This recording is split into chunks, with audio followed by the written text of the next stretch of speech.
हाँ दोस्तों, जो ये अलीगढ़ से जो सोशल मीडिया पर जो खबर निकली है इतनी वायरल होती चली जा रही है कि एक माँ ने और अपनी लड़की के साथ में बहुत गलत किया। अपने दामाद को लेकर के घर से तिजोरी खाली करने के बाद और भाग गई। तरी गई कलेस पति छोड़ गई, रोता तू बज गई दमान संग योरी अनीता, तू बज गई दमान संग योरी अनीता।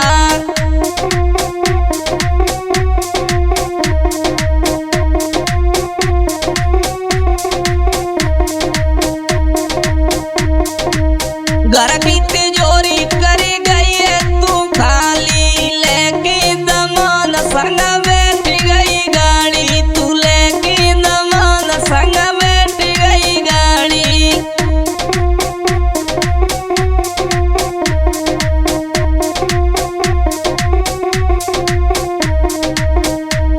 तू घूम रही शेर बम्बई और जय उड़ीसा, तू बज गई दमान संग योरी अनीता, तू बज गई दमान संग योरी अनीता।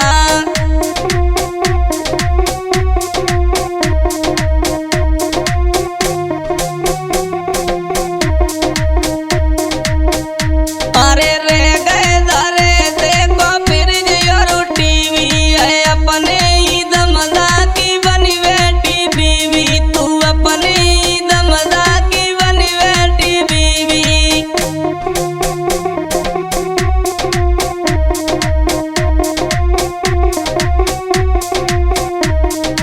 अखिलेश भैया अरे रे गए धरे देखो फिर जो टीवी है, अपने ही दमदा की बनी बेटी बीवी, तू अपने ही दमदा की बनी बेटी बीवी।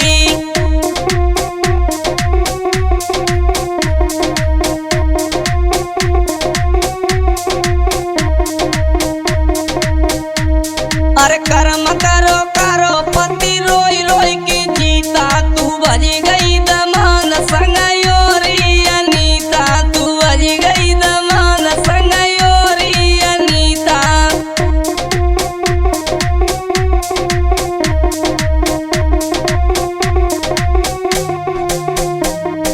कर्म करो करो पति रोई रोई की जीता, तू बज गई दमान संग योरी अनीता, तू बज गई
हाँ दोस्तों, जो ये अलीगढ़ से जो सोशल मीडिया पर जो खबर निकली है, इतनी वायरल होती चली जा रही है कि एक माँ ने और अपनी लड़की के साथ में बहुत गलत किया।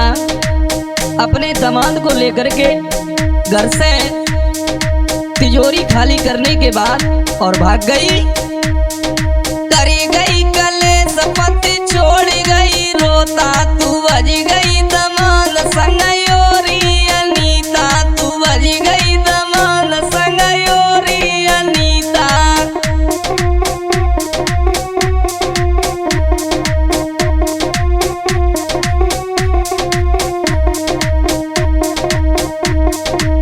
घर की तिजोरी